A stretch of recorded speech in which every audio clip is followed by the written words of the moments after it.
चतुर्धा सर्वभोक्तारं वन्दे विष्णुं परं पदम्। नौमिन्याय सुधादिकृतजयमुनीन् श्रीपादराजसन्मनीन् व्यासार्यान् विविधागमब्धिविहरान् श्रीवादिराजानपि वन्देऽहं सवरान् रघुत्तमगुरोन् वैदग्ध्यवारान्निधीन् श्रीसत्यव्रतराघवेन्द्रमुनिपान् सद्बोधसध्यानपान् सत्याभिज्ञकराब्जोत्थान् पञ्चाशद्वर्षपूजकान् सत्यप्रमोदतीर्थार्यान् नौमिन्याय सुधारतान् शास्त्रेषु पारदृश्वानं शास्त्रज्ञेषु च वत्सलं दीनभक्तोद्धारकरं सत्यात्मानं गुरुं भजे विद्यापीठविधातारं विद्यावारिधिचन्दिरं विद्यार्थिवत्सलं वन्दे महामहिमसद्गुरुम् आपादमौलिपर्यन्तं गुरूणामाकृतिं स्मरेत् तेन विघ्नाः प्रणश्यन्ति सिद्ध्यन्ति च मनोरथाः। श्रीगुरुभ्यो नमः। हरिः ओम्।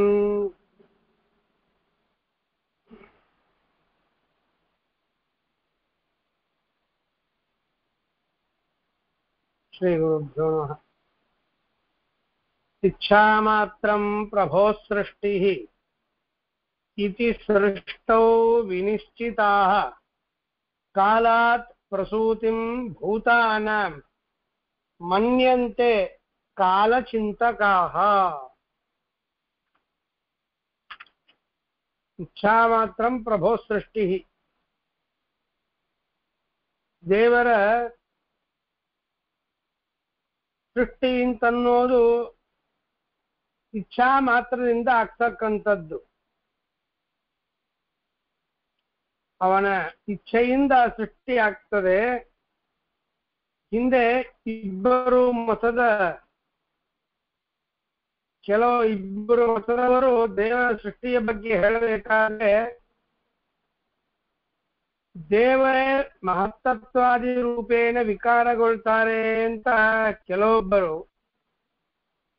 ಕೆಲವೊಬ್ಬರು ಇದೆಲ್ಲ ಸೃಷ್ಟಿ ಅಂತನ್ನೋದು ಸ್ವಪ್ನಮಾಯ ಸ್ವರೂಪ, ಅಂದ್ರೆ ಸ್ವಪ್ನ ಪದಾರ್ಥದಂತೆ ಇವೆಲ್ಲ, ಅದನ್ನ ಹೇಗೆ ಉಪಯೋಗಿಸ್ಕೊಳ್ಳಿಕ್ ಬರೋದಿಲ್ಲ, ಅದು ನಷ್ಟವಾಗಿ ಹೋಗ್ತದೆ. ಹಾಗೆ ಭಗವಂತನ ಸೃಷ್ಟಿ ಅಂತ ಕೆಲವೊಬ್ಬರು ದೇವರೇ ಮಹದಾದಿ ತತ್ವವಾಗಿ ಪರಿಣಾಮಗೊಂಡು ದೇವರೇ ಜಗತ್ತಾಗಿ ಪರಿಣಾಮ ಹೊಂದ್ತಾನೆ ಅಂತ ಕೆಲವು ಮತದವರು ಹೇಳ್ತಾರೆ. ಇನ್ನು ಕೆಲವೊಬ್ಬರು ಸ್ವಪ್ನ ಪದಾರ್ಥಗಳು ಯಾವ ರೀತಿಯಾಗಿ ಇದು ಮಿಥ್ಯಾಭೂತವಾಗಿದೆ, ಹಾಗೆ ಇಡೀ ಪ್ರಪಂಚ ಇದು ಮಿಥ್ಯಾಭೂತ ಅಂತ ಮತ್ತೊಬ್ಬರು ಹೇಳ್ತಾರೆ. ಶ್ರೀಮದಾಚಾರ್ಯರು ಹೇಳುವುದು ನಮ್ಮ ಸಿದ್ಧಾಂತ, ದೇವರಿಗೆ ಯಾವ ವಿಕಾರ ಇಲ್ಲ, ಈ ಸಮಸ್ತ ಜಗತ್ತು ಕೂಡ ಸತ್ಯವಾಗಿದೆ, ಇದು ಭಗವಂತನ ಇಚ್ಛೆಯಿಂದ ಸೃಷ್ಟಿಯಾಗಿದೆ ಅಂತ ನಮ್ಮ ಸಿದ್ಧಾಂತ, ಶ್ರೀಮದಾಚಾರ್ಯ ಹೇಳುವ ಸಿದ್ಧಾಂತ. ಅದನ್ನ ಉಪನಿಷತ್ತು ಮುಖಾಂತರವಲ್ಲೇ ತಿಳಿಸ್ತಾ ಇದ್ದಾರೆ. ಉಪನಿಷತ್ತು ಅದೇ ಅಭಿಪ್ರಾಯದಲ್ಲೇ ಇದೆ. ಪ್ರಭೋ ಸೃಷ್ಟಿ ಇಚ್ಛಾ ಮಾತ್ರಂ ಇತಿ ಸೃಷ್ಟೌ ವಿನಿಶ್ಚಿತಾ. ದೇವರ ಏನೊಂದು ಸೃಷ್ಟಿ ಇದೆ, ಇದು ದೇವರ ಇಚ್ಛೆಯಿಂದ ಆಗ್ತಕ್ಕಂಥದ್ದು ಹೊರತು ದೇವರೇ ಪ್ರಪಂಚಾಕಾರೇನ ಜಗದಾಕಾರೇನ ವಿಕಾರ ಹೊಂದುವುದಿಲ್ಲ. ಮತ್ತು ಸ್ವಪ್ನ ಪದಾರ್ಥದಂತೆ ಇದು ಮಾಯ ಅಲ್ಲ, ಸತ್ಯವಾದದ್ದೇ. ಭಗವಂತನ ಇಚ್ಛೆಗೆ ಅನುಗುಣವಾಗಿ ಇದು ನಮಗೆ ಸೃಷ್ಟವಾಗಿ ತೋರ್ತಾ ಇದೆ ಅಂತ ನಿಶ್ಚಯ ಮಾಡಿಕೊಂಡವರು ಇವರು ಸಾತ್ವಿಕರು, ಯೋಗ್ಯರು. ಹೀಗೆ ಇಲ್ಲದೆ ವಿಪರೀತವಾಗಿ ತಿಳಿದುಕೊಳ್ಳುವವರು ಸಾತ್ವಿಕರಲ್ಲ ಅಂತನ್ನುವುದನ್ನ ತಿಳಿದಿದ್ದೇವೆ. ಇದರ ಬಗ್ಗೆನೇ ವಿಶೇಷವನ್ನ ಶ್ರೀಮದಾಚಾರ್ಯ ಹೇಳ್ತಾ ಇದ್ದಾರೆ. ಪೂರ್ಣ ಶಕ್ತೇ ಇಲ್ಲಿಯವರೆಗೆ ಎರಡು ಪೂರ್ವ ಪಕ್ಷಗಳು, ಭಾಸ್ಕರಾಚಾರ್ಯರು, ಇನ್ನೊಬ್ಬರು ಮಾಯಾವಾದಿಗಳು. ಅವರ ಸಿದ್ಧಾಂತವನ್ನ ನಿರೂಪಣೆ ಮಾಡಲಿಕ್ಕಾಗಿ ಹೊರಟಂತದ್ದೇ ಈ ಇಚ್ಛಾಮಾತ್ರಂ ಅಂತನ್ನುವಂತಹ ಶ್ರುತಿಯಾಗಿದೆ. ಆ ಪೂರ್ವಪಕ್ಷದ ನಿರಾಕರಣೆಗೆ ಹೇಳ್ತಾರೆ, ಅವಿಕಾರ, ಭಗವಂತನಿಗೆ ಏನೇನೇನೇನೇನು ವಿಕಾರ ಇಲ್ಲ ಹೇಳುವುದರಿಂದ ಭಾಸ್ಕರಾಚಾರ್ಯರು ಹೇಳಿದ್ದು ಸರಿಯಲ್ಲ, ಮಾಯಾವಾದಿಗಳು ಹೇಳುವುದು ಸರಿಯಲ್ಲ. ಯಾಕೆ ಅಂತಂದ್ರೆ ಪೂರ್ಣ ಶಕ್ತೇ ಕುತೋ ಮಾಯಾ ಸಾರ್ವಜ್ಞಾತ ಸ್ವಪ್ನವತ್ ಕುತಃ ಸರ್ವ ದೋಷ ವ್ಯತೀತಸ್ಯ ವಿಕಾರ ಕುತ ಇಷ್ಯತೆ ಎಂಬುದಾಗಿ ಹೇಳ್ತಾ ಇದ್ದಾರೆ. ಭಗವಂತ ಇವನು ಪೂರ್ಣ ಶಕ್ತಿ ಉಳ್ಳವ, ಅವನ ಶಕ್ತಿಗೆ ಏನೂ ಕಡಿಮೆ ಇಲ್ಲ, ಪೂರ್ಣವಾದ ಶಕ್ತಿ ಭಗವಂತನಿಗಿದೆ. ಒಂದು ಮಾತು ಇದೆ, ಮಾಯಾವಾದದ ನಿರಾಕರಣೆಯನ್ನು ಮಾಡ್ತಾ ಇದ್ದಾರೆ ಇಲ್ಲಿ. ಏನು ಮಾತು ಅಂದ್ರೆ, ಅಕ್ಷಮಾಹ ಸತ್ಯ ಸೃಷ್ಟೌ ಹಿ ಮಾಯಾ ಸೃಷ್ಟಿಂ ವಿತನ್ವತೆ ಅನಂತ ಅಚಿಂತ್ಯ ವಿಭವಃ ಕಥಂ ತಾಂ ಈಹತೆ ಹರಿಃ. ಮಾಯಾ ಸೃಷ್ಟಿಯನ್ನು ಮಾಡ್ತಾನೆ ಭಗವಂತ ಅಂತ ಹೇಳ್ತಾರಲ್ಲ, ಮಾಯಾ ಸೃಷ್ಟಿ ಯಾರು ಮಾಡ್ತಾರೆ ಹೇಳಿ? ಈ ಮ್ಯಾಜಿಕ್ ತೋರಿಸುವಂತ ವ್ಯಕ್ತಿಗಳು ತಮಗೆ ಸತ್ಯವಾಗಿ ಸೃಷ್ಟಿ ಮಾಡ್ಲಿಕ್ಕೆ ಬರ್ತದ? ನೋಟುಗಳನ್ನ, ಹಣ ಕಾಸುಗಳನ್ನ ನಮ್ ಕಣ್ಣಿಗೆ ತೋರಿಸ್ತಾನೆ, ಒಂದರ ಮೇಲೆ ಬಂದು ಸುರಿಯುವಂತೆ ಕಾಣಿಸುತ್ತೆ. ಸತ್ಯವಾದ ನೋಟು ಸೃಷ್ಟಿ ಮಾಡುವ ಯೋಗ್ಯತೆ ಅವನಿಗೆ ಇತ್ತು ಅಂತಾದ್ರೆ, ಈ ಮಾಯಾಜಾಲ ಮಾಡುವವನಿಗೆ, ಮ್ಯಾಜಿಕ್ ಮಾಡ್ತಾನಲ್ಲ ಅವನಿಗೆ ಸತ್ಯವಾದ ಹಣವನ್ನೇ ಸೃಷ್ಟಿ ಮಾಡುವ ಯೋಗ್ಯತೆ ಇದ್ದರೆ ನಮ್ಮತ್ರ ಯಾಕೆ ಕಾಸು ವಸೂಲಿ ಮಾಡ್ತಾನೆ ಅವನು? ತಾನು ಯಾಕೆ ಈ ಎಲ್ಲರನ್ನು ಕೂಡಿಸಿಕೊಂಡು ರಂಗಮಂಚದಲ್ಲಿ ನಿಂತ್ಕೊಂಡು ಕೆಲಸ ಮಾಡಬೇಕು? ತೋರಿಸ್ಬೇಕು ಯಾಕೆ ನಮಗೆ? ಅಷ್ಟು ನೋಟುಗಳು ತೋರಿಸ್ತಾನೆ, ಆದರೆ ಅದೆಲ್ಲವೂ ಕೂಡ ಮಾಯಾ, ಕಣ್ಣಿಗೆ ಕಾಣಿಸ್ತದೆ, ಅದನ್ನು ಉಪಯೋಗಿಸಿಕೊಳ್ಳಲಿಕ್ಕೆ ಬರುವುದಿಲ್ಲ. ಇಂತಹ ಪದಾರ್ಥವನ್ನ ನಿರ್ಮಾಣ ಮಾಡ್ತಾರಲ್ಲ, ಕಣ್ಣಿಗೆ ತೋರಿಸ್ತಾರಲ್ಲ, ಯಾಕಿಂತದ್ದನ್ನು ಮಾಡ್ತಾರೆ ಅಂತಂದ್ರೆ ಅದಕ್ಕೆ ಹೇಳ್ತಾರೆ, ಸತ್ಯ ಸೃಷ್ಟೌ ಅಕ್ಷಮಾಹ ಈ ಮಾಯಾ ಸೃಷ್ಟಿಂ ವಿತನ್ವತೆ.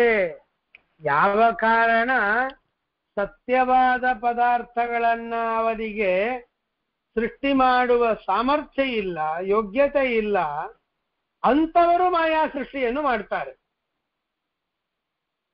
ದೇವರ ಬಗ್ಗೆ ಹೇಳ್ತಾರಲ್ಲ, ಇದೆಲ್ಲ ಮಾಯಾ ಸೃಷ್ಟಿ ಅಂತ ಯಾವಾಗ ಹೇಳಬಹುದು? ದೇವರಿಗೆ ಸತ್ಯ ಪದಾರ್ಥವನ್ನು ಸೃಷ್ಟಿ ಮಾಡುವ ಸಾಮರ್ಥ್ಯ ಇಲ್ಲ ಅಂತಾದರೆ ಆಗ ಅವಶ್ಯವಾಗಿ ಮಾಯಾ ಸೃಷ್ಟಿ ಅಂತ ಹೇಳಬಹುದು. ಯಾವಾಗ ಭಗವಂತ ಅನಂತವಾದ ಅಚಿಂತ್ಯವಾದಂತಹ ಸಾಮರ್ಥ್ಯ ಭಗವಂತನಿಗೆ ಇದೆ, ಅನಂತ ಸಾಮರ್ಥ್ಯ ದೇವರಿಗಿದೆ, ಅಚಿಂತ್ಯ ಶಕ್ತಿ ದೇವರಿಗಿದೆ, ಸರ್ವಶಕ್ತನಾಗಿದ್ದಾನೆ ಭಗವಂತ, ಪೂರ್ಣ ಶಕ್ತನಾಗಿದ್ದಾನೆ ಸ್ವಾಮಿ. ಅಂತಹ ದೇವರು ಇಂಥ ಸೃಷ್ಟಿ ಯಾಕೆ ಮಾಡಬೇಕು? ಕಥಂ ತಾಂ ಈಹತೆ ಹರಿಹಿ, ಯಾಕೆ ಇಂಥ ಸೃಷ್ಟಿಯನ್ನ, ಮಾಯಾ ಸೃಷ್ಟಿಯನ್ನು ಮಾಡ್ತಾನೆ? ಮಹಾ ಸಾಮರ್ಥ್ಯ ಇರುವ ದೇವರು ಮಾಯಾ ಸೃಷ್ಟಿ ಮಾಡುವುದಿಲ್ಲ. ಯಾರಿಗೆ ಸತ್ಯ ಪದಾರ್ಥ ಸೃಷ್ಟಿ ಮಾಡುವ ಸಾಮರ್ಥ್ಯ ಇಲ್ಲ ಅಂಥವರು ಮಾಯಾ ಪದಾರ್ಥವನ್ನು ಕಣ್ಮುಂದೆ ತೋರಿಸ್ತಾರೆ. ಐಂದ್ರಜಾಲಿಕೆ ವಿದ್ಯಾ.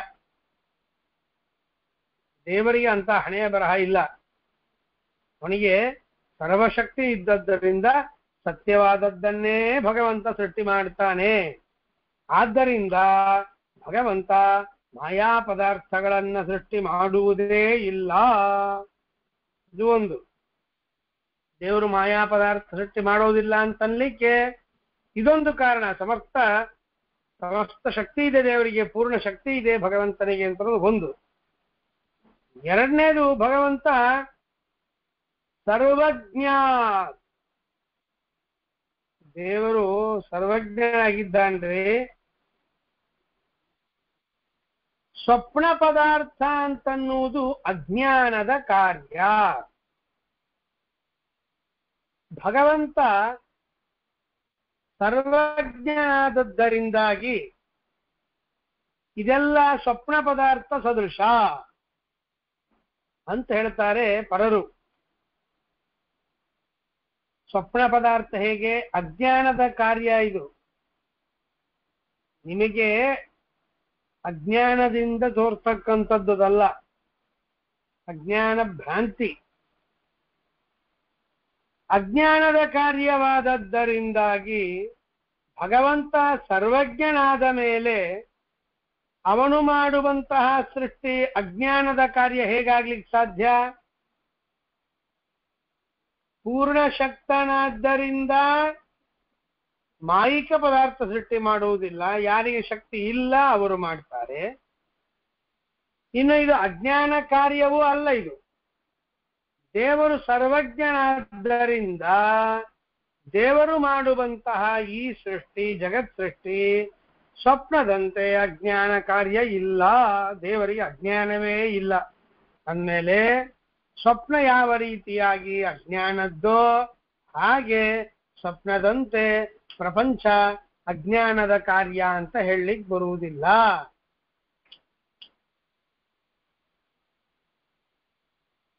ಹೀಗಾಗಿ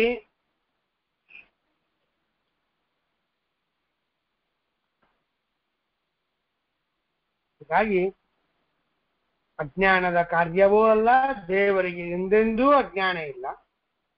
ಇನ್ನು ಅಶಕ್ತನಾಗಿದ್ದಾನೆ ಎನ್ನುವುದಕ್ಕಾಗಿ ಮಾಯಾ ಸೃಷ್ಟಿ ಮಾಡ್ತಾನೇನೋ ಅಂದ್ರೆ ಪೂರ್ಣ ಶಕ್ತನಾಗಿದ್ದಾನೆ.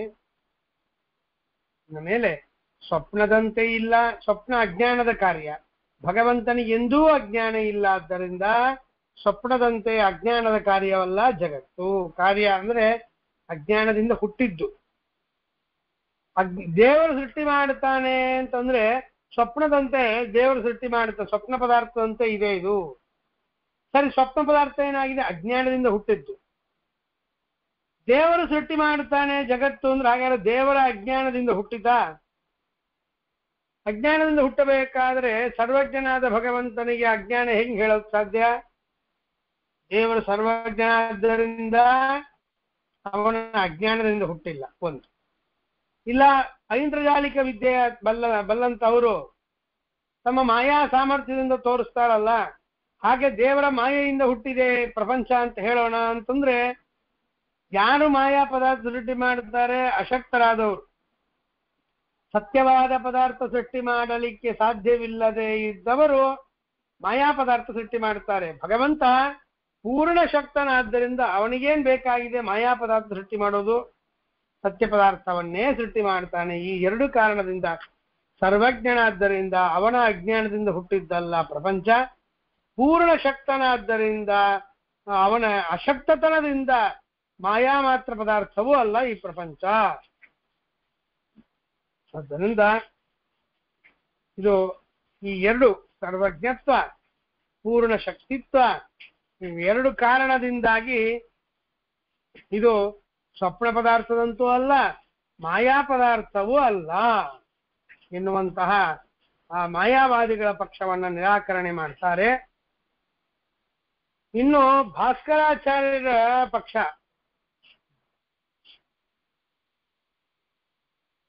ಭಾಸ್ಕರಾಚಾರ್ಯರು ಏನಂತಾರೆ? ದೇವರೇ ಪ್ರಪಂಚವಾಗಿ ವಿಕಾರ ಹೊಂದಿಬಿಡುತ್ತಾನೆ ಅಂತಂತಾರೆ. ಅದು ಕೂಡ ಸರಿಯಲ್ಲ.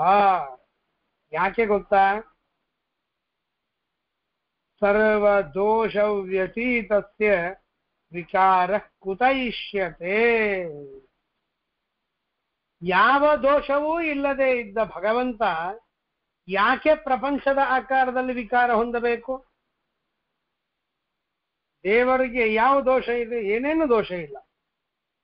ಅಲ್ಲ, ಪ್ರಪಂಚದ ಆಕಾರ ಪ್ರಪಂಚದಂತೆ ಪರಿಣಾಮ ಆಗೋದಕ್ಕೂ ದೋಷಕ್ಕೂ ಏನ್ ಸಂಬಂಧ ಅಂತಂದ್ರೆ ಟಿಪ್ಪಣಿಕಾರರು ಸ್ಪಷ್ಟಪಡಿಸ್ತಾರೆ. ಭಗವಂತನೇ ಮಹದಾದಿ ತತ್ವಾಕಾರೇಣ ಪರಿಣಾಮ ಆಗಿ ಪ್ರಪಂಚಾಕಾರೇಣ ಭಗವಂತನೇ ಪರಿಣಾಮ ಆಗಿದ್ದಾನೆ ಅಂತ ಹೇಳಿದರೆ ಇಡೀ ಪ್ರಪಂಚ ದೇವರೇ ಪ್ರಪಂಚಾಕಾರೇಣ ಪರಿಣತ ಆಗ್ಯಾನ ಅಂತ ಹೇಳ್ಬೇಕು ನೀವು. ಹಾಗೆ ಹೇಳಿದ್ರೆ ಈ ಕತ್ತೆ ಮುಂತಾದ ಪದಾರ್ಥಗಳು ದೇವರೇ ಆಯಾ ರೂಪದಲ್ಲಿ ಪರಿಣಾಮ ಹೊಂದಿದ್ದಾನೆ ಅಂತ ಹೇಳ್ಬೇಕಲ್ಲ ನಿಮ್ ಪ್ರಕಾರ. ಹಾಗೆ ಹೇಳಿದರೆ ನಾಯಿ ಕತ್ತೆ ಮುಂತಾದವುಗಳಿಗೆ ದೋಷ ಇದೆ ಅಲ್ವಾ? ನಾಯಿ ಕತ್ತೆ ಮುಂತಾದ ರೂಪಗಳಲ್ಲಿ ಪರಿಣತನಾದ ದೇವರಿಗೂ ದೋಷ ಬರಬೇಕಾಗ್ತದೆ. ಹೀಗಾಗಿ ನಿರ್ದುಷ್ಟನಾದಂತಹ ಭಗವಂತನಿಗೆ ಪ್ರಪಂಚಾಕಾರದ ಪರಿಣಾಮವೂ ಇಲ್ಲ. ಎಷ್ಟೆಷ್ಟೋ ಪದಾರ್ಥಗಳಿಗೆ ಪ್ರಪಂಚದಲ್ಲಿ ಅನೇಕ ಪದಾರ್ಥ ಎಲ್ಲದಕ್ಕೂ ದೋಷ ಇದೆ. ಹೀಗಾಗಿ ಜಗತ್ತಲ್ಲಿರುವಂತಹ ದೋಷ ದುಷ್ಟವಾದ ಪದಾರ್ಥಗಳಾಗಿ ದೇವರು ಪರಿಣತನಾಗಿದ್ದಾನೆ ಅಂತಂದ್ರೆ ದೇವರಿಗೂ ದೋಷ ಬರಬೇಕಾಗ್ತದೆ. ಯಾಕೆ? ಆ ದೋಷ ಇರುವ ಪದಾರ್ಥವಾಗಿ ತಾನು ಪರಿಣತನಾಗಿದ್ದಾನಲ್ಲ, ಆ ಕಾರಣ ದೇವರಿಗೂ ದೋಷ ಬರಬೇಕಾಗ್ತದೆ. ಅದಕ್ಕೆ ಹೇಳ್ತಾ ಇದ್ದಾರೆ ಸರ್ವದೋಷವು ವ್ಯತೀತಸ್ಯ. ಯಾವುದೇ ತರಹ ದೋಷವು ದೇವರಿಗಿಲ್ಲ, ಯಾವುದೇ ದೋಷ ಇಲ್ಲ ಅಂದಮೇಲೆ ಆ ದೇವರು ಯಾಕೆ ಪ್ರಪಂಚಾಕಾರೇಣ ಪರಿಣತನಾಗ್ತಾನೆ? ಅದು ಸಾಧ್ಯವಿಲ್ಲ. ತಸ್ಮಾತ್ ಯಾವ ದೋಷವೂ ಭಗವಂತನಿಗೆ ಇಲ್ಲ. ಆದ್ದರಿಂದ ದೇವರೇ ಪ್ರಪಂಚಾಕಾರೇಣ ಪರಿಣತನಾಗ್ತಾನೆ ಅಂತನ್ನುವ ಪ್ರಭಾಕರರ ಮತವು ಸರಿಯಲ್ಲ. ದೇವರು ಪೂರ್ಣ ಶಕ್ತನಾಗಿದ್ದಾನೆ, ಆದ್ದರಿಂದ ಮಾಯಾಜಾಲ ಇದು ಮಾಯೆಯಿಂದ ತೋರ್ತಕ್ಕಂಥದ್ದು ಅಂತನ್ನುವ ಮಾತು ಸರಿಯಲ್ಲ. ದೇವರು ಸರ್ವಜ್ಞನಾಗಿದ್ದಾನೆ, ಆದ್ದರಿಂದಾಗಿ ಈ ಇಡೀ ಪ್ರಪಂಚ ಅಜ್ಞಾನದ ಕಾರ್ಯ ಅಂತ ಹೇಳುವುದು ಸರಿಯಲ್ಲ. ಆ ಕಾರಣ ಅವಿಕಾರಸ್ಯ ವಿಷ್ಣೋ ಇಚ್ಛಾವಶಾತ್ ಇದಂ ಯಥಾರ್ಥಮೇವ ಸಂಭೂತಂ ಇತಿ ವೇದವಚಃ ಅಖಿಲಂ.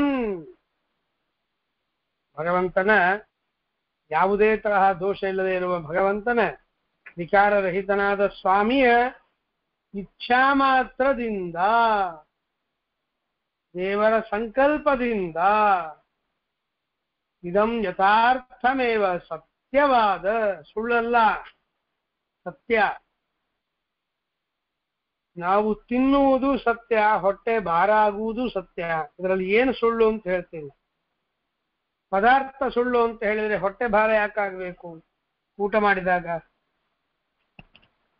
ಸುಳ್ಳು ಪದಾರ್ಥ ತಿಂದು ಸತ್ಯ ಹೊಟ್ಟೆ ಭಾರ ಆಯ್ತಾ? ಅದಾಗ್ಲಿಕ್ಕೆ ಸಾಧ್ಯ ಇಲ್ಲ. ಸುಳ್ಳಿನಿಂದ ಸುಳ್ಳೇ ಆಗ್ಬೇಕು. ನಾನು ಹೊಟ್ಟೆ ಭಾರ ಆಗದದ್ದು ಸುಳ್ಳೇ, ನಾವು ಉಂಡದ್ದು ಸುಳ್ಳು ಅಂತ ಹೇಳೋದಾದ್ರೆ ಮತ್ತೊಮ್ಮೆ ಊಟ ಮಾಡ್ಲಿಕ್ಕೆ ಸಾಧ್ಯ ಇಲ್ಲ. ಹೀಗಾಗಿ ಎಲ್ಲ ಸತ್ಯನೇ.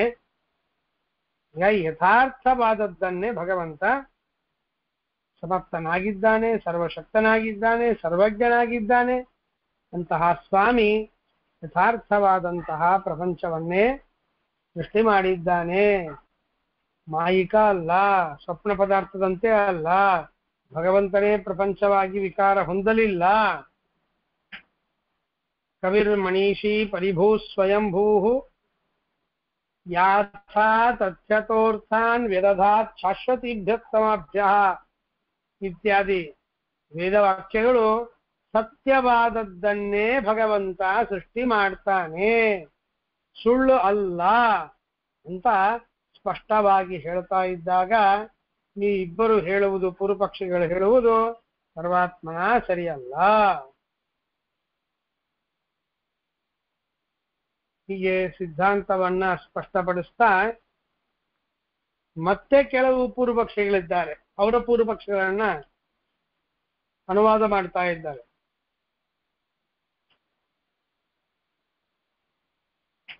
ಕಾಲಾತ್ ಪ್ರಸೂತಿಂ ಭೂತಾನಾಂ ಮನ್ಯಂತೆ ಕಾಲಚಿಂತಕ. ಕೆಲವರು ಹೇಳ್ತಾರೆ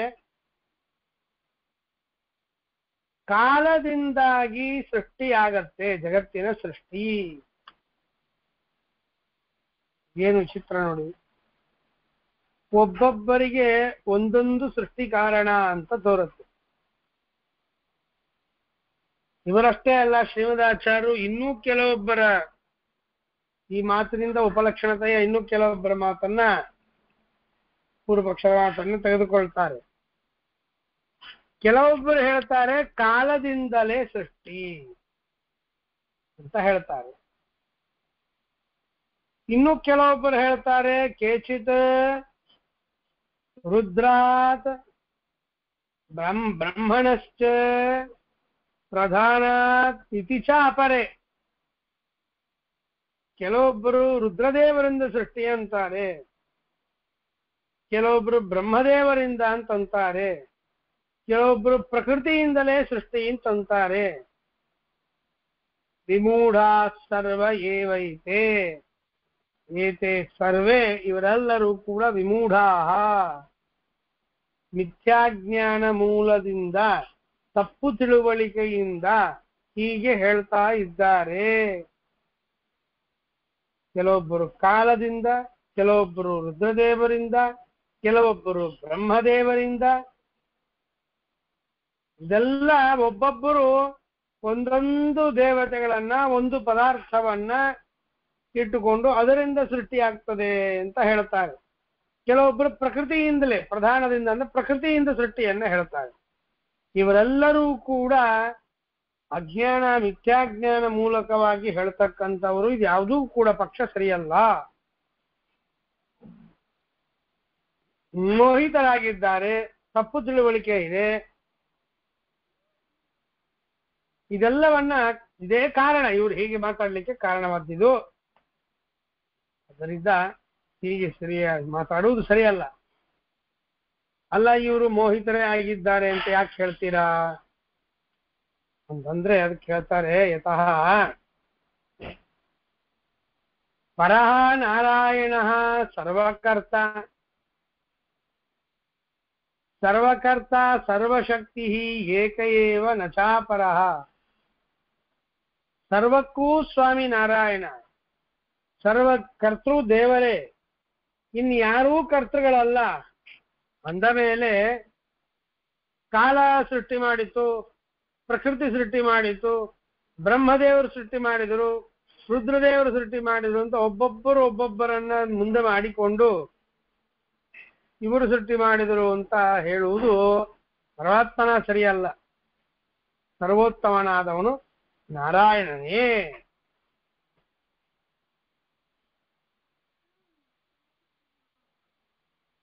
ಹೀಗಾಗಿ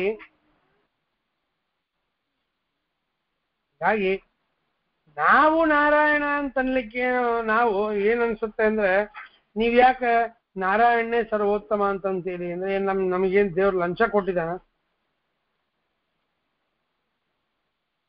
ದೇವರೇ ನಮಗೆ ಲಂಚ ಕೊಟ್ಟಿದ್ದಕ್ಕ ದೇವರ ಹೆಸರು ಹೇಳ್ತೇವೆ.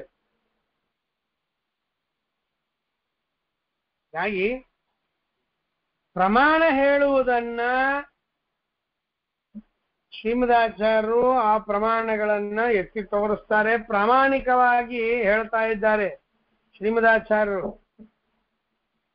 ಉಳಿದ ದೇವತೆಗಳು ಸೃಷ್ಟಿ ಮಾಡುವುದಿಲ್ಲ ಅಂತಿಷ್ಟೇ ಹೇಳ್ತಾರೆ ಹೊರತು ಶ್ರೀಮದಾಚಾರ್ಯರು ಎಂದೆಂದೂ ಉಳಿದ ದೇವತೆಗಳಲ್ಲಿ ಅಗೌರವವನ್ನ ಪ್ರದರ್ಶನೆ ಮಾಡುವುದೇ ಇಲ್ಲ. ಆಯಾ ದೇವತೆಗಳ ಶಕ್ತಿ ಸಾಮರ್ಥ್ಯವನ್ನ ಪ್ರಾಮಾಣಿಕವಾಗಿ ಹೇಳ್ತಾರೆ ಶ್ರೀಮದಾಚಾರ್ಯರು. ತಾವು ಉತ್ತಮರು ಅಂತ ಮತ್ತೊಬ್ಬರನ್ನ ಅವಹೇಳನೆ ಮಾಡುವುದಿಲ್ಲ, ತಿರಸ್ಕಾರ ಮಾಡುವುದಿಲ್ಲ, ಎಲ್ಲರಿಗೂ ಗೌರವ ಕೊಡ್ತಾರೆ. ಆದರೆ ಅವರ ಸ್ವರೂಪವನ್ನು ಹೇಳುವಂತಹ ಪ್ರಸಂಗ ಬಂದಾಗ ಏನು ಸತ್ಯವೋ ಅದನ್ನು ಹೇಳ್ತಾರೆ. ಹೀಗಾಗಿ ಸತ್ಯವನ್ನೇ ಹೇಳೋದ್ರಿಂದ ದೇವತೆಗಳಿಗೂ ಸಂತೋಷ. ನಾವು ಏನು ಬ್ರಹ್ಮದೇವ ಸೃಷ್ಟಿ ಮಾಡ್ತಾರೆ, ರುದ್ರದೇವ ಸೃಷ್ಟಿ ಮಾಡ್ತಾರೆ ಅಂತ ಹೇಳ್ತೀವಿ, ಅದು ಬ್ರಹ್ಮರುದ್ರರಿಗೂ ಸಮ್ಮತವಲ್ಲ. ಅವರಿಗೆ ಗೊತ್ತು ನಾವು ಮಾಡ್ತಾ ಇಲ್ಲ ಅಂತ. ಸುಳ್ಳೆ ನೀವು ಮಾಡ್ತೀರಿ, ಇದು ಮನುಷ್ಯರಿಗೆ ಹಿತ, ಸಂತೋಷ.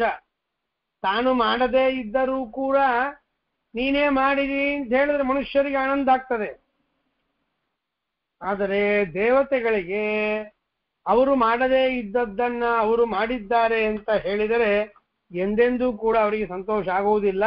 ಅದನ್ನು ತಿಳಿಸುವುದಕ್ಕಾಗಿ ಶ್ರೀಮದಾಚಾರ್ಯ ಹೇಳ್ತಾರೆ, ಬ್ರಹ್ಮದೇವರು, ರುದ್ರದೇವರು, ಪ್ರಕೃತಿ, ಕಾಲ ಇದು ಯಾವುದ್ಯಾವುದೂ ಸೃಷ್ಟಿ ಮಾಡುವುದಿಲ್ಲ. ಪ್ರಪಂಚವನ್ನು ಕೇವಲ ಭಗವಂತ ಮಾಡ್ತಾನೆ. ಆ ಸ್ವಾಮಿ ಸರ್ವಕರ್ತೃವಾಗಿದ್ದಾನೆ. ಇವೆಲ್ಲವೂ ಕೂಡ ಕಾಲ, ಬ್ರಹ್ಮ, ರುದ್ರಾದಿ ದೇವತೆಗಳು, ಪ್ರಕೃತಿ ಇದೆಲ್ಲ ಅಸ್ವತಂತ್ರ ತಮ. ಅಸ್ವತಂತ್ರತಮವಾದಂತಹ ಇವುಗಳು ಹೇಗೆ ಸೃಷ್ಟಿ ಮಾಡಲು ಸಾಧ್ಯ? ಆದ್ದರಿಂದ ಭಗವಂತ ನಾರಾಯಣ ಅವನ ಪರ, ಸ್ವತಂತ್ರ, ಅವನೇ ಸರ್ವಕರ್ತ, ಅವನೊಬ್ಬನಿಗೆ ಸಮಗ್ರ ಶಕ್ತಿ ಇದೆ, ಉಳಿದ್ಯಾರಿಗೂ ಕೂಡ ಸಮಗ್ರ ಶಕ್ತಿ ಇಲ್ಲ. ಅಂದ ಮೇಲೆ ಇವೇನು ಕಾಲ, ಪ್ರಕೃತಿ, ಬ್ರಹ್ಮ, ರುದ್ರ ಇವುಗಳೆಲ್ಲ ಹೇಳುತ್ತಾ ಇದ್ದಾರಲ್ಲ, ಅವರೆಲ್ಲರೂ ಕೂಡ ಸರ್ವೇಪಿ ತದ್ವಶಃ. ಪ್ರಧಾನ ಕಾಲ ಬ್ರಹ್ಮ ಈಶ ಮುಖಾ ಸರ್ವೇಪಿ ತದ್ವಶಃ. ಪ್ರಕೃತಿ, ಕಾಲ, ಬ್ರಹ್ಮದೇವರು, ಈಶ, ರುದ್ರದೇವರು ಇವರೆಲ್ಲರೂ ದೇವರ ಅಧೀನ ಅಂತಂದ ಮೇಲೆ ಸ್ವತಂತ್ರವಾಗಿ ಸೃಷ್ಟಿಕರ್ತೃತ್ವದ ಬಗ್ಗೆ ವಿಚಾರ ಮಾಡ್ಲಿಕ್ಕೆ ಹೊರಟಾಗ ಸ್ವತಂತ್ರ ಸೃಷ್ಟಿಕರ್ತ ಯಾರು ಅಂದ್ರೆ ದೇವರೊಬ್ಬನೇ. ಅವನೊಬ್ಬನೇ ಸರ್ವಶಕ್ತ, ಅವನೊಬ್ಬನೇ ಸ್ವತಂತ್ರ, ಅವನೊಬ್ಬನೇ ಸರ್ವಕರ್ತ. ಹಾಗಾಗಿ ಅದು ಯಾರೂ ಕೂಡ ಸ್ವತಂತ್ರ ಕರ್ತೃಗಳಲ್ಲ. ಸರಿ, ಆ ಭಗವಂತನಾದ್ರೂ ಹೇಗೆ ಸೃಷ್ಟಿ ಮಾಡ್ತಾನೆ? ಇಚ್ಛಾ ಮಾತ್ರಂ ಪ್ರಭೋ ಸೃಷ್ಟಿ. ದೇವರ ಇಚ್ಛೆಯಿಂದ ಇವೆಲ್ಲ ಸೃಷ್ಟಿಯಾಗತ್ತೆ. ಎಲ್ಲ ಜಡ ಪದಾರ್ಥಗಳು, ಚೇತನರು ಎಲ್ಲರೂ ಕೂಡ ದೇವರ ಅಧೀನರು ಆಗಿದ್ದಾರೆ. ಭಗವಂತನ ಇಚ್ಛೆಯಿಂದ ಸಮಗ್ರ ಪ್ರಪಂಚದ ಸೃಷ್ಟಿ ಎನ್ನುವುದನ್ನ ಭಗವಂತ ಮಾಡ್ತಾ ಇದ್ದಾನೆ ಹೊರತು ಮಾಯಾವಾದಿಗಳು ಹೇಳುವಂತೆ ಭಗವಂತನು ಸ್ವಪ್ನ ಪದಾರ್ಥದಂತೆ ನಿರ್ಮಾಣ ಮಾಡಲಿಲ್ಲ, ಮಾಯಿಕವಲ್ಲ. ಪ್ರಾಭಾಕರರು ಹೇಳುವಂತೆ ದೇವರೇ ಪ್ರಪಂಚವಾಗಿ ಪರಿಣಾಮ ಹೊಂದಲಿಲ್ಲ, ಕಿಂತು ಭಗವಂತನ ಇಚ್ಛೆಯಿಂದ ಇವೆಲ್ಲ ನಡೀತಾ ಇದೆ. ಹೀಗಾಗಿ ಭಗವಂತ ಸರ್ವೋತ್ತಮ, ಇವೆಲ್ಲವೂ ಕೂಡ ಅಸ್ವತಂತ್ರತಮ, ಇವುಗಳಿಂದ ಏನೂ ಮಾಡ್ಲಿಕ್ಕೆ ಸಾಧ್ಯ ಇಲ್ಲ ಅಂತನ್ನುವುದನ್ನ ಹೇಳ್ತಾ ಇದ್ದಾರೆ. ಇನ್ನು ಮುಂದಿನ ಮಾತು, ಭೋಗಾರ್ಥಂ ಸೃಷ್ಟಿರಿತ್ಯನ್ಯೇ ಕ್ರೀಡಾರ್ಥಮಿತಿ ಚಾಪರೇ ದೇವಸ್ಯ ಏಷ ಸ್ವಭಾವೋಯಂ ಅಪ್ತಕಾಮಸ್ಯ ಕಾಸ್ಪೃಹ. ಈ ಮಾತನ್ನ ನಾವು ಎಲ್ಲ ಕಡೆ ಕೇಳಿರ್ತೇವೆ. ದೇವಸ್ಯೇಷ ಸ್ವಭಾವೋಯಂ ಅಪ್ತಕಾಮಸ್ಯ ಕಾಸ್ಪೃಹ ಅಂತನ್ನುವ ಮಾತು ಪ್ರಸಿದ್ಧವಾದದ್ದು. ಏನ್ ಹೇಳ್ತಾ ಇದ್ದಾರೆ ಅಂದ್ರೆ, ಭಗವಂತ ಇಚ್ಛಾಪಟ್ಟ, ದೇವರ ಇಚ್ಛೆಯಿಂದ ಪ್ರಪಂಚ ಸೃಷ್ಟಿಯಾಯಿತು ಅಂತ ಹೇಳ್ತೀರಿ ನೀವೆಲ್ಲ, ಸಂತೋಷ. ಆದರೆ ಅದು ಸರಿಯಲ್ಲ. ಒಬ್ಬ ವ್ಯಕ್ತಿ ಒಂದನ್ನು ಇಚ್ಛಾ ಪಡ್ತಾನೆ, ಅಪೇಕ್ಷಾ ಪಡ್ತಾನೆ ಅಂತಾದರೆ ಏನಾದರೂ ಅದರಿಂದ ಪ್ರಯೋಜನ ಇರ್ಬೇಕಲ್ವಾ? ಪ್ರಯೋಜನಾಪೇಕ್ಷೆಯಿಂದಲೇನೆ ಸೃಷ್ಟಿ ಮಾಡಬೇಕು, ಇಚ್ಛಾ ಪಡ್ತಾರೆ. ಹಾಗೆ ಭಗವಂತ ಏನಾದರೂ ಒಂದು ಪ್ರಯೋಜನವನ್ನು ಇಟ್ಟುಕೊಂಡು ಸೃಷ್ಟಿ ಮಾಡ್ತಾ ಇದ್ದಾನೆ ಅಂತ ಆಗಿಬಿಟ್ರೆ ದೇವರು ಅಪೂರ್ಣ ಅಂತಾದ. ಏನಾದ್ರೊಂದು ಅಪೇಕ್ಷೆ ಇಟ್ಕೊಂಡು ಸೃಷ್ಟಿ ಮಾಡದ ಅಂದ್ರೆ ದೇವರು ಅಪೂರ್ಣ, ಅಂದ್ರೆ ಅದು ಅವನಿಗೆ ಇಲ್ಲ ಅಂತ ಆಯ್ತು. ಅದೊಂದು ಕಡಿಮೆ ಬಿತ್ತು ದೇವರಿಗೆ, ಅದಕ್ಕಾಗಿ ಅದನ್ನು ಅಪೇಕ್ಷಾ ಪಟ್ಟ ಅಂತಾಗಿ ಬಿಟ್ರೆ ದೇವರು ಪೂರ್ಣ ಅಂತ ಆಗಲಿಲ್ಲ, ಪೂರ್ಣತ್ವ ನಾಶ ಆಗ್ತದೆ. ಇಲ್ಲ, ಏನನ್ನೂ ಅಪೇಕ್ಷಾ ಪಡದೆ ಭಗವಂತ ಸೃಷ್ಟಿ ಮಾಡ್ತಾನೆ. ದೇವರು ಪೂರ್ಣನಾದ ಕಾರಣ ಯಾವುದನ್ನು ಇಚ್ಛಾ ಅಪೇಕ್ಷಾ ಪಡುವುದಿಲ್ಲ, ಆದ್ರೂ ಸೃಷ್ಟಿ ಮಾಡ್ತಾನೆ ಅಂತ ಆಗಿಬಿಟ್ರೆ ಅದು ಸರಿಯಲ್ಲ. ಅಪೇಕ್ಷಾ ಪಡದೆ ಯಾರು ಸೃಷ್ಟಿ ಮಾಡ್ತಾರ? ಸಾಧ್ಯ ಇಲ್ಲ. ಮಂದ ಅಂತ ಆಗ್ತಾರೆ. ಈಗಿನ ಕಾಲದಲ್ಲಿ ಮಂದರು ದಡ್ಡರು ಕೂಡ ತಮ್ಮ ದಡ್ಡತನಕ್ಕೆ ಯೋಗ್ಯವಾದ ಫಲವನ್ನು ಅಪೇಕ್ಷಾ ಪಡ್ತಾರೆ. ಇವನೇನ್ ಹಾಗಾದ್ರೆ ದೇವರು ದಡ್ಡನ? ಏನು ಫಲಾಪೇಕ್ಷಾ ಪಡದೆ ಸೃಷ್ಟಿ ಮಾಡ್ಲಿಕ್ಕೆ? ಹೀಗಾಗಿ ಅಪೇಕ್ಷಾ ಪಡ್ತಾನೆ ಅಂತಂದ್ರೆ ಪೂರ್ಣತ್ವ ಹೋಗ್ತದೆ, ಅಪೇಕ್ಷಾ ಪಡ್ಲಿಲ್ಲ ಅಂದ್ರೆ ಮಂದತ್ವ ಬರ್ತದೆ. ಹಾಗಾದ್ರೆ ಯಾಕೆ ಸೃಷ್ಟಿ ಮಾಡಿದ ದೇವರು? ಹೇಗೆ ಹೇಳಿದ್ರು ದೋಷ ಬರುತ್ತಲ್ಲ. ಅದಕ್ಕಾಗಿ ಇದಕ್ಕೆ ಕೆಲವೊಬ್ರು ಹೀಗೆ ಮಾಡ್ತಾರೆ, ಇಲ್ಲ ದೇವರು ಭೋಗಕ್ಕಾಗಿಯೇ ಸೃಷ್ಟಿ ಮಾಡ್ತಾನೆ. ಪೂರ್ವ ಪಕ್ಷ ಕೆಲವರದ್ದು. ದೇವರು ಭೋಗ ಮಾಡುತ್ತಾನೆ, ಭೋಗಕ್ಕಾಗಿ ಭಗವಂತನ ಸೃಷ್ಟಿ ಅಂತ ಹೇಳ್ತಾರೆ. ಅದು ಸರಿಯಲ್ಲ. ಭೋಗಾರ್ಥಂ ಸೃಷ್ಟಿ ರೀತಿ ಅನ್ಯೇ ಉಪನಿಷತ್ ಹೇಳತ್ತೆ. ಉಪನಿಷತ್ತೇ ಭೋಗಾರ್ಥಂ ಸೃಷ್ಟಿ ಅಂತನ್ನುವುದನ್ನ ಪೂರ್ವ ಪಕ್ಷ ಅಂತ ಮಾಡಿದೆ. ಅನ್ಯ ಕೆಲವೊಬ್ಬರು ಹೀಗೆ ಹೇಳ್ತಾರೆ, ಭೋಗ ಮಾಡುವುದಕ್ಕಾಗಿ ಭಗವಂತ ಸೃಷ್ಟಿ ಮಾಡಿದ ಅಂತ. ಅಪರೇ ಇನ್ನು ಕೆಲವೊಬ್ರು ಹೇಳ್ತಾರೆ ಕ್ರೀಡಾರ್ಥಮಿತಿ, ಆಟ ಆಡೋದಕ್ಕಾಗಿ ಭಗವಂತ ಸೃಷ್ಟಿ ಮಾಡಿದ ಅಂತ. ಎರಡನ್ನ ಉಪನಿಷತ್ತೇ ಪೂರ್ವ ಪಕ್ಷವಾಗಿ ಸ್ವೀಕಾರ ಮಾಡಿದೆ.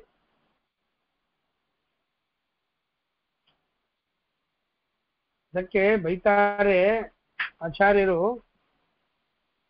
ತಸ್ಯಾಪಿ ವಿಷ್ಣೋ ಸೃಷ್ಟಿಂತು ಕೇಚಿತ್ ಆಹುರ್ ಅನೈಪುನಾಃ ಅತೃಪ್ತಸ್ಯೈವ ಭೋಗಾರ್ಥಂ ಕ್ರೀಡಾರ್ಥಂತೂ ವಿಪಶ್ಚಿತಃ. ಎಷ್ಟು ಚಂದ ಹೇಳ್ತಾರೆ ಅಂತಂದ್ರೆ, ಏನ್ ತಪ್ಪೇನು? ಭೋಗಕ್ಕಾಗಿ ಸೃಷ್ಟಿ ಮಾಡಿದ ಅಥವಾ ಆಟಕ್ಕಾಗಿ ಸೃಷ್ಟಿ ಮಾಡಿ. ಕೆಲವೊಬ್ರು ಊಟಕ್ಕಾಗಿ, ಕೆಲವೊಬ್ರು ಆಟಕ್ಕಾಗಿ, ಭೋಗಿಸಲೋದಕ್ಕಾಗಿ, ಕೆಲವೊಬ್ರು ಆಟಕ್ಕಾಗಿ ಅಂತಂತಾರೆ. ಎರಡೂ ತರಹ ಹೇಳಿದರೆ ಏನ್ ತಪ್ಪಾಗ್ತದೆ? ಏನಂತ ತಪ್ಪು ಬರೋದಿಲ್ಲಲ್ಲ ಅಂತಂದ್ರೆ ಶ್ರೀಂದ್ರ ಆಚಾರ್ಯ ಅಂತಾರೆ, ಯಾಕೆ ತಪ್ಪಾಗುವುದಿಲ್ಲ? ದೊಡ್ಡ ತಪ್ಪೇ ಆಗ್ತದೆ. ಅವರು ಯಾಕೆ ಭೋಗಕ್ಕಾಗಿ ಅಂತ ಹೇಳಿದ್ರು ಅಂದ್ರೆ, ಪ್ರಳಯದಲ್ಲಿ ಭಗವಂತ ಒಬ್ಬನೇ ಇರ್ತಾನೆ ಅಂದ್ಮೇಲೆ ಅವನಿಗೆ ಆಲಸ್ಯ ಆಗ್ತದಂತೆ. ಕೆಲವೊಬ್ರು ಕ್ರೀಡಾರ್ಥಂ ಅಂತ ಹೇಳುವವರು ದೇವರಿಗೆ ಬೇಸರ, ಆಲಸ್ಯ, ಸೋಂಬೇರಿತನ, ಅದನ್ನ ಪರಿಹಾರ ಮಾಡುವುದಕ್ಕಾಗಿ ಅದನ್ನ ಸೋಂಬೇರಿತನ ಪರಿಹಾರ ಮಾಡ್ಕೋಬೇಕಂತೆ, ಆಟ ಆಡ್ಬೇಕಂತೆ, ಆಟಕ್ಕಾಗಿ ಸೃಷ್ಟಿ ಮಾಡಿದ ಅಂತ ಕೆಲವೊಬ್ರು ಹೇಳ್ತಾರೆ. ಯಾಕೆ ಹೀಗೆ ಹೇಳ್ತೀರಪ್ಪ? ಆಟಕ್ಕಾಗಿ ದೇವರು ಸೃಷ್ಟಿ ಮಾಡಿದ ಅಂತ. ಜಗತ್ತಲ್ಲಿ ಆಟ ಅಂತ ಅನ್ನೋದು ಯಾಕೆ ಹೇಳಿ? ಆಲಸ್ಯ ಪರಿಹಾರ ಮಾಡಿಕೊಳ್ಳೋದಕ್ಕಾಗಿ, ಶ್ರಮ ಪರಿಹಾರಕ್ಕಾಗಿ ಆಟ ಆಡ್ತಾರೆ, ಬೇಸರ ಪರಿಹಾರ ಆಗೋದಕ್ಕಾಗಿ ಆಟ ಆಡ್ತಾರೆ. ಹಾಗೆ ದೇವರು ಸೃಷ್ಟಿ ಎನ್ನುವ ಆಟವನ್ನು ಆಡಿದ್ದು ಯಾಕೆ ಗೊತ್ತಾ? ಬೇಸರ, ಆಲಸ್ಯ ಪರಿಹಾರಕ್ಕಾಗಿ ಆಟ ಆಡ್ತಾನೆ ಅಂತ ಹೊರರು ಹೇಳ್ತಾರೆ. ಇದು ಸರಿಯಲ್ಲ. ಭೋಗಕ್ಕಾಗಿಯೂ ಅಲ್ಲ, ಆಟಕ್ಕಾಗಿಯೂ ಅಲ್ಲ. ಲೋಕವತ್ತು ಲೀಲಾ ಕೈವಲ್ಯಂ ಅಂತನ್ನುವ ಕಡೆಗೆ ಸಿದ್ಧಾಂತವನ್ನು ಹೇಳಿದ್ದಾರೆ. ಏನ್ ಹೇಳಿದ್ದಾರೆ? ದೇವಸ್ಯ ಏಷಃ ಸ್ವಭಾವಃ ಅಯಂ. ಇದು ದೇವರ ಸ್ವಭಾವ, ತಾಚ್ಛೀಲ್ಯಾರ್ಥ. ಅವನ ಸ್ವಭಾವ ಅದು, ದೇವರ ಸ್ವಭಾವ. ಆಟಕ್ಕಾಗಿಯೂ ಅಲ್ಲ, ಭೋಗಕ್ಕಾಗಿಯೂ ಅಲ್ಲ, ಅವನ ಸ್ವಭಾವ. ವಿಪಶ್ಚಿತಸ್ತು, ಜ್ಞಾನಿಗಳಾದರೂ ಏನ್ ಹೇಳ್ತಾರೆ ಗೊತ್ತಾ? ಅಜ್ಞಾನ ಪ್ರಚುರರಾದವರು, ಅಜ್ಞಾನ ತುಂಬಿಕೊಂಡವರು ದೇವರು ಭೋಗಕ್ಕಾಗಿ ಸೃಷ್ಟಿ ಮಾಡಿದ ಅಂತಂತಾರೆ. ಆಟಕ್ಕಾಗಿ, ಆಲಸ್ಯ ಪರಿಹಾರಕ್ಕಾಗಿ, ಆಟಕ್ಕಾಗಿ ಸೃಷ್ಟಿ ಮಾಡಿದ ಅಂತಾರೆ.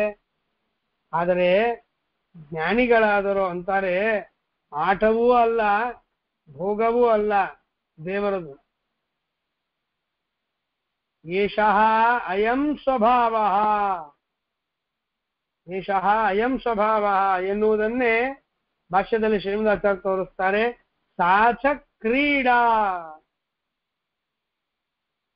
ಏನು ಆಲಸ್ಯ ಪರಿಹಾರಕ್ಕಾಗಿ ಆಟ ಆಡ್ತಾನೆ, ಭೋಗಕ್ಕಾಗಿ ಕ್ರಿಯೆ ಜಗತ್ ಸೃಷ್ಟಿ ಮಾಡ್ತಾನೆ ಎಲ್ಲ ಹೇಳ್ತಾರಲ್ಲ, ಇದೇನು ದೇವರ ಜಗತ್ ಸರ್ಜನ ಎನ್ನುವಂತಹ ಜಗತ್ ಸೃಷ್ಟಿಯಾದಿ ರೂಪ ಏನು ವ್ಯಾಪಾರ ಇದೆಯಲ್ಲ, ಈ ವ್ಯಾಪಾರ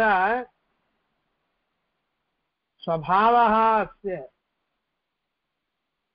ಕುತಃ ಅತೃಪ್ಯತಾ ಸ್ಪೃಹಾ ವಿಭೋ, ಯಾರಿಗೆ ತೃಪ್ತಿ ಇರುವುದಿಲ್ಲ, ಮುಖ್ಯವಾಗಿ ಹೇಳಬೇಕಾದದ್ದು ಭೋಗ ಮಾಡ್ತಾರೆ ಅಂತಂದ್ರೆ ಯಾರಿಗೆ ತೃಪ್ತಿ ಇರುವುದಿಲ್ಲ, ಯಾರಿಗೆ ಹೊಟ್ಟೆ ತುಂಬಿರೋದಿಲ್ಲ, ಯಾರಿಗಿನ್ನು ಹಸಿವೆ ಇರ್ತದೆ ಅಂಥವರು ಊಟ ಮಾಡ್ತಾರೆ, ಅಂಥವರು ಭೋಗಿಸ್ತಾರೆ. ತೃಪ್ತಿ ಇಲ್ಲದೆ ಇದ್ದವರು ಭೋಗಿಸ್ತಾರೆ.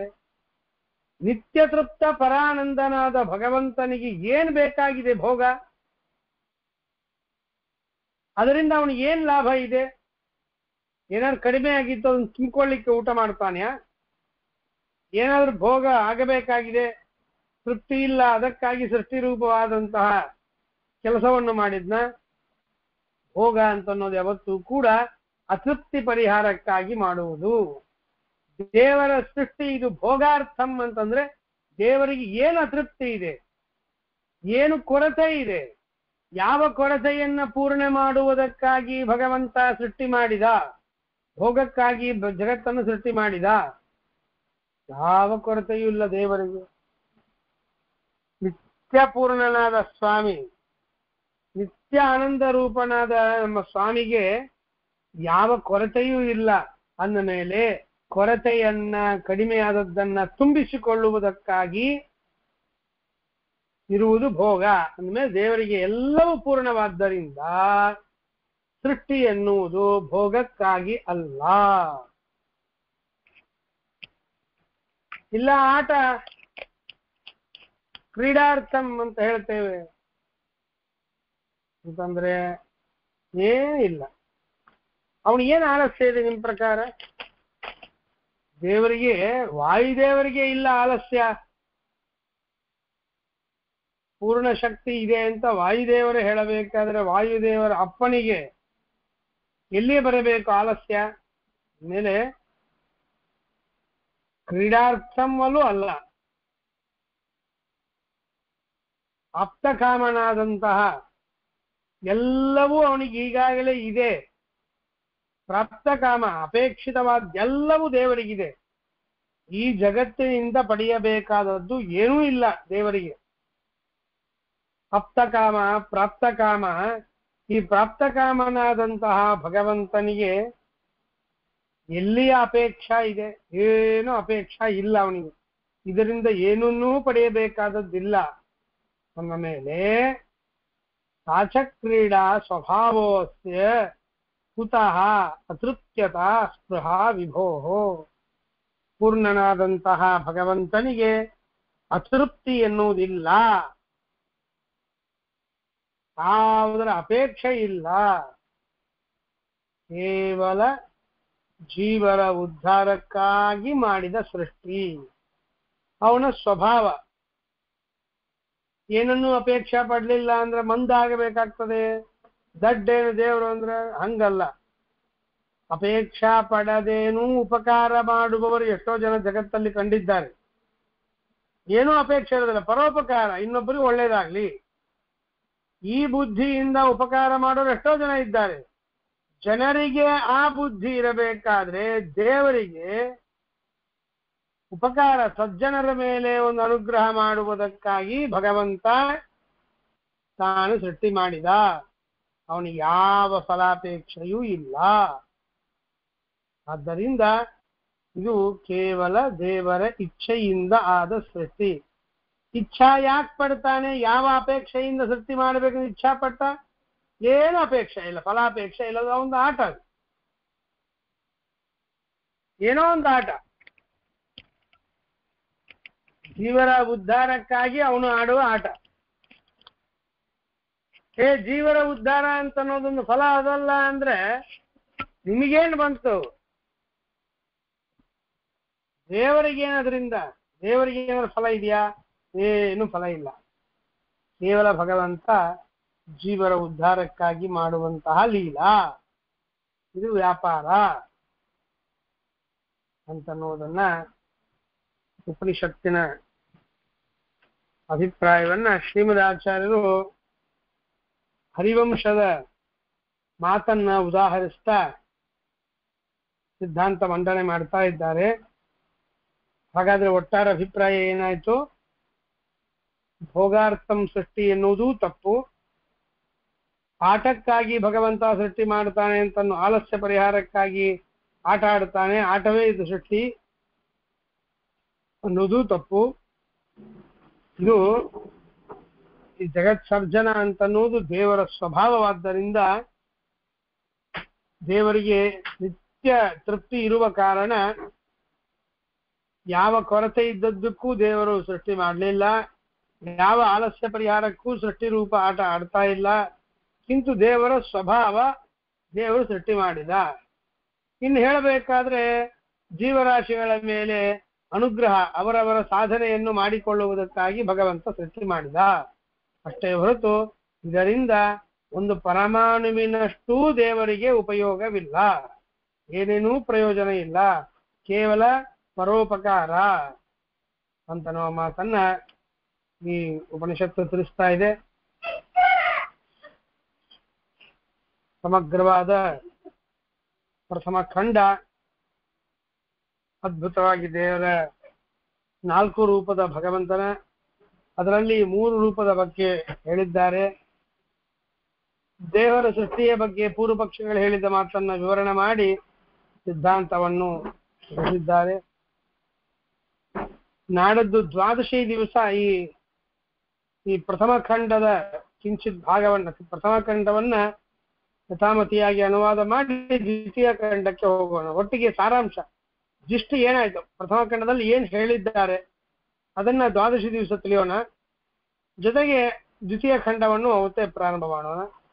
ಶ್ರೀ ಕೃಷ್ಣಾರ್ಪಣಮಸ್ತು. ಅಕ್ಷಯಂ ಕರ್ಮ ಯಸ್ಮಿನ್ ಪರೇ ಸ್ವರ್ಪಿತಂ ಅಕ್ಷಯಂ ಯಾಂತಿ ದುಃಖಾನಿ ಯನ್ನಾಮತಃ ಅಕ್ಷರೋ ಯೋಜನ ಸರ್ವದೈವಾಮೃತಃ ಕ್ಷಿಗಮ್ಯಸ್ಯ ವಿಶ್ವಂ ಸದಾ ಜಾತಿಕಂ ಪ್ರಣಯಾಮೋ ವಾಸುದೇವಂ ದೇವತಾಮಂಡಲ ಖಂಡಮಂಡಲಂ ವಿಘ್ನಾಹಂಕರ್ತ ಹರಿಕರ್ತ ತತ್ಪೂಜಾ ಕರ್ಮ ಚಾಕಿಲಂ ತಥಾಪಿ ವಸ್ತುತಾ ಪೂಜಾ ತತ್ಪ್ರಸಾದೇನ ಅನ್ಯತ ತದ್ಭಕ್ತಿ ತತ್ಫಲಂ ಮತ್ಯಂ ಪ್ರಸಾದ ಪುನಃ ಪುನಃ ಕರ್ಮನ್ಯಾಸೋ ಹರಾವೇವಂ ವಿಷ್ಣೋ ತೃಪ್ತಿಕರಸ್ತದಾ ಗುಣಸಂಪೂರ್ಣಃ ಸರ್ವದೋಷವಿವರ್ಜಿತಃ ಪ್ರಿಯತಾಂ ಪ್ರೀತೆ ಏವಾಲಂ ವಿಷ್ಣುರ್ಮೇ ಪರಮಸ್ತು.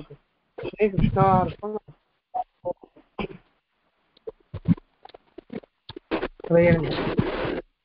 ಹರೇ ನಮಃ.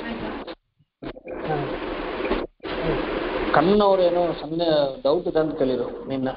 ಕಣ್ಣವ್ರು ಏನ್ ಮಾಡ್ಬೇಕಿದನು ಹೆಂಗಿದೆ ಯಾರು